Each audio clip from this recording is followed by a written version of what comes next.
All right, my name is Mike Creel, and I'm from Orlando, Florida. Okay, Mike. What brought you to Paititi? About a year ago, I was introduced to Roman and Cynthia in Paititi in Orlando on one of their distance healing projects, and I was introduced to sacred plant medicines and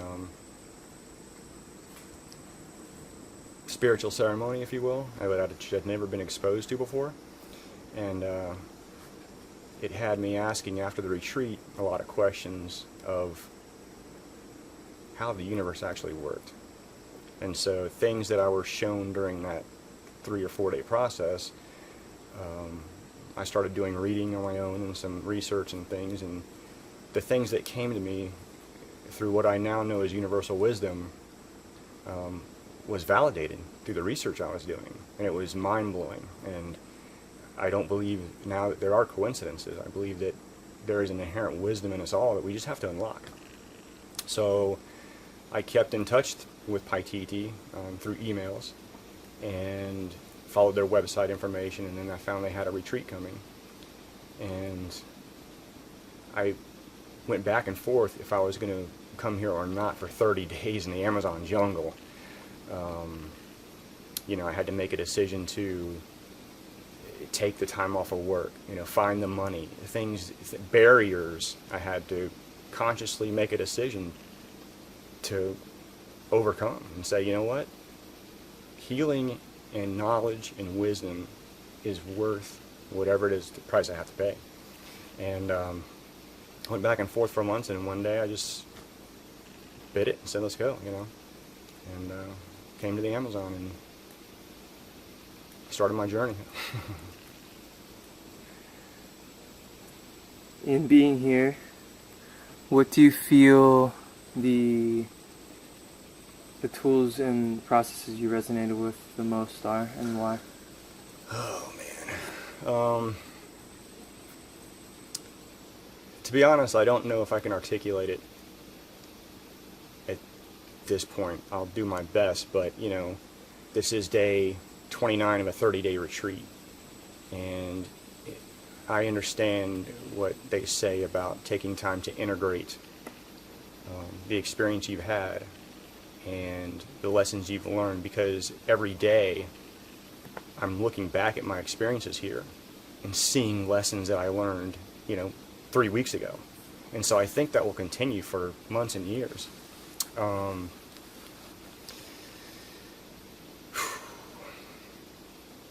I would say that before coming here, I was super novice in meditation and what to expect out of meditation, what I was supposed to be actually trying to accomplish. And through Roman's wisdom and his teachings and his words, everything is just so resonating. And so I think that I found that my meditation practice, though it's still just beginning, I think I've got great groundwork to continue on. And, just practicing being and, fighting my ego and learning to control my ego instead of my ego controlling me, which is huge, I've held on to a lot of anger for 40 years, and I feel I've been able to be taught how to release that and purge all that from my being, and all the other destructive emotions also in that. So the tools of meditation, physical meditation, which I take it to be qigong practice, yoga practice, things I had not done before, the other physical exercises we've been shown. I think that's going to go a long way too, to clearing the mind and be, Yeah. And following that, and if you can just start with saying like the essence of what I'm saying back to just continue the sentence. What do you feel has been noticeable in your transformation thus far? And you kind of touched on it already, but just maybe to go a little deeper. Noticeable in my transformation is the emotion that I'm able to show. I wasn't, growing up, I didn't grow up under a lot of emotional support. It was very Western mechanical, most of, I shouldn't speak for everybody else, but most fathers of sons don't express that outward emotion of love and true love and compassion, and we internalize as males in our society our emotions and issues because it's not manly to vent outside, and show those qualities. So I think here I've been surrounded with people that you grow to trust very quickly within your first 3 days. You're pretty much an instant family, and it was nice. And so what I've noticed so far is that I'm able to show the feelings and not be afraid of that, and show the love and compassion for human beings, and accept love and compassion from human beings, to physically touch people, to embrace and enjoy it and feel the love out of it. So I think that's one of the biggest noticeable changes, and just the ability to open up verbally and just talk about your feelings, which just didn't happen. So yeah, I'm pretty excited about just that in itself, but there's a ton of changes. That's going to be interesting going forward, for sure. The last part would be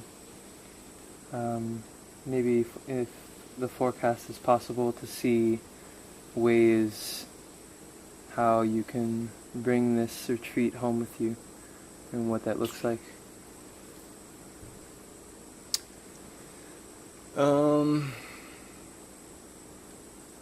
Just the love I hope to bring back and show people, and the way I interact with people, to be genuine from the heart, to accept that there's going to be pain in life. It's part of the process, There's going to be lows, because without those lows there can't be the highs. And when I go back to the world and integrate,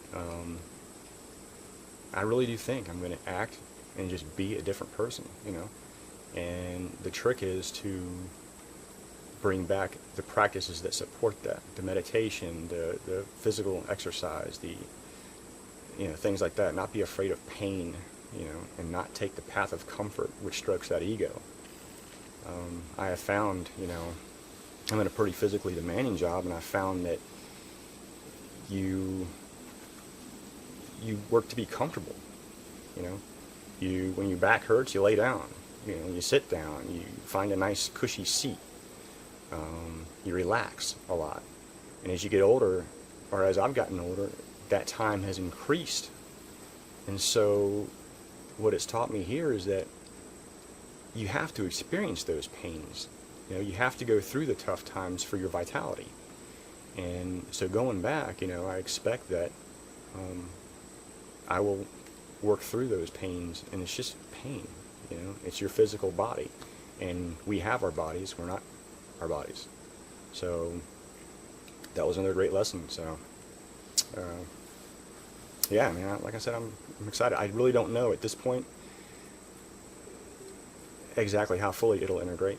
So I plan to get immersed in the community in Orlando with regard to Buddhist practice, and find a teacher, because you need to be in contact with a teacher. You can't do this on your own and stick it out, I don't believe. Or I can't. I don't, I haven't learned that yet. But certainly I need to find somebody that is going to help me continue the path and the process. And with that, hopefully, I'll be able to stick with more of the practice than I would if I didn't do that, what I mean? So, yeah, definitely priorities have changed. So, we'll see what happens. I still don't know. So, it'll be interesting to do a interview in a year. Any last words? I recommend everybody to do this. You know, it absolutely gets you out of your comfort zone. There is no comfort zone here for 30 days. And to put yourself in that position is a step. And the tools and the wisdom that you get out of this place, and I saw it with every person that was here, whether I feel, you know, it's incumbent upon their experience, but I've seen a lot of growth from some people, and I've seen not so much growth, but they still have the tools. They've been given the sight. They've been given a direction. And it's on each individual if they want to take that or not. So I hope they do. And if people are on the fence about coming, you know, come. I mean, it won't be Paititi Amazon, more than likely, but it'll be Paititi somewhere. And I can't wait to visit the new place if that comes to fruition. And I'm excited. I'm excited for Paititi. I'm excited to be a steward of Paititi. I'm excited to be a beacon that people, when they see the change in me at home, I can show them the way, you know. So.